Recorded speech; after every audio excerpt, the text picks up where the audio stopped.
Record de vente pour Johnny Hallyday, pourquoi c'est une victoire pour Laetitia? Disque de diamant en 3 jours.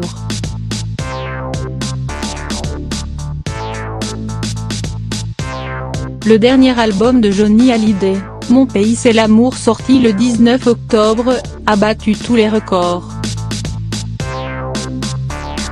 Et c'est loin d'être terminé, il y a fort à parier que l'ultime opus enregistré par le taulier peu avant sa mort, alors qu'il se battait comme un lion contre la maladie, se retrouvera au pied du sapin de Noël.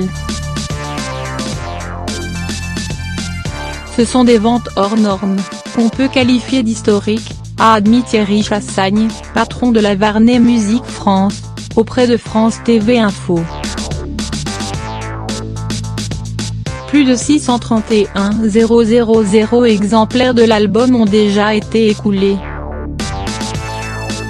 La maison de disques elle-même ne s'attendait pas à un tel succès. On a nous-mêmes été pris de court, on avait fait une mise en place hors norme et malgré ça on était en rupture de stock pour certains magasins dès vendredi soir, d'autres le samedi soir, a continué Thierry Chassagne. Une explosion des ventes, soit une vraie victoire pour Laetitia Hallyday. C'est grâce à la veuve du rocker si ce dernier album a pu voir le jour.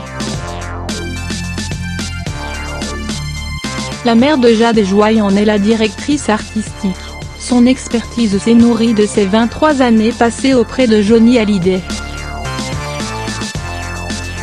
Le rocker est mort avant d'avoir pu arranger ses titres, les peaufiner. Certains craignaient que le résultat final de l'album allait trahir le style du chanteur et présageait un échec. En pleine bataille autour de l'héritage, David Hallyday et Laura Smith, ses 2 aînés, avaient même demandé à la justice de pouvoir bénéficier d'un droit de regard sur ce disque, afin de veiller au respect et à l'intégrité de l'œuvre de leur père. Avec une telle carrière, c'est normal que son fils, sa fille comme ses 2 autres petites filles aient un droit de regard dessus. Et aussi parce que je suis musicien.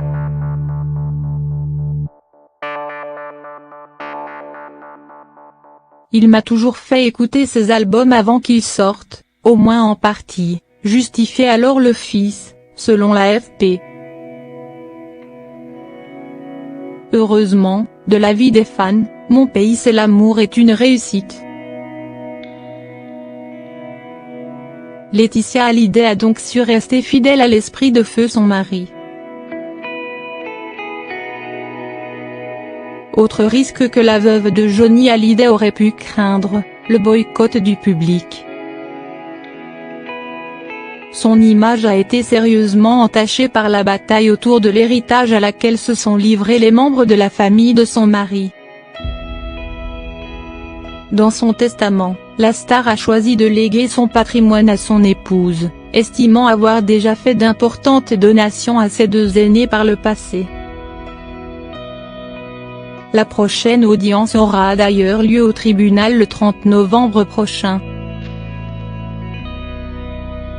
Traitée de veuve noire, de manipulatrice, l'impopularité de la mère de Jade et Joy aurait pu affecter les ventes de cet album qu'elle pilotait. Il n'en est rien, les ventes du disque ont parlé, les fans lui auront finalement accordé toute leur confiance.